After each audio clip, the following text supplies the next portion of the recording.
Դե ինչ, եկանք ստեղ, հեսա լրագրողներից մեկը,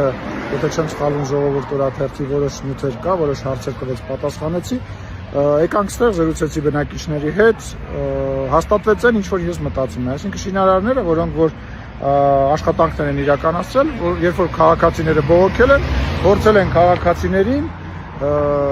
այսպես ասած, սաստել իմ անունը տալով։ Հիմա ես կրկնում եմ, այն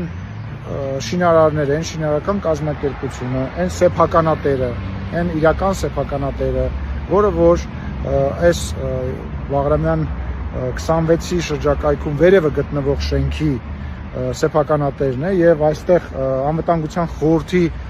շենքի կողքը գտնվող եւս մեկ սպիտակ շենք կա, արդեն իսկ ավարտված շենքի սեփականատերերը,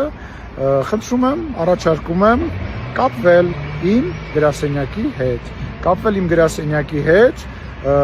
վաղը կամ այսօր, երբ հարմար կլինի, ես սպասում եմ ձեզ, մենք զրուցելու բաներ ունենք եւ ես վաղը առավոտյան նաեւ կկապվեմ քաղաքապետարանի հետ եւ կճշտեմ արդյոք բոլոր փաստաթղթերը նորմալ են, դե ոնց է ստացվել, որ շինարարները իմ անունն են տվել, ով է իրական շինարարը, ով է իրական սեփականատերը, ու ես սենց գնալու եմ յուրաքանչյուր նման դեպքի հետևից, թող որևէ մեկի մոտ կասկած չլինի, եւ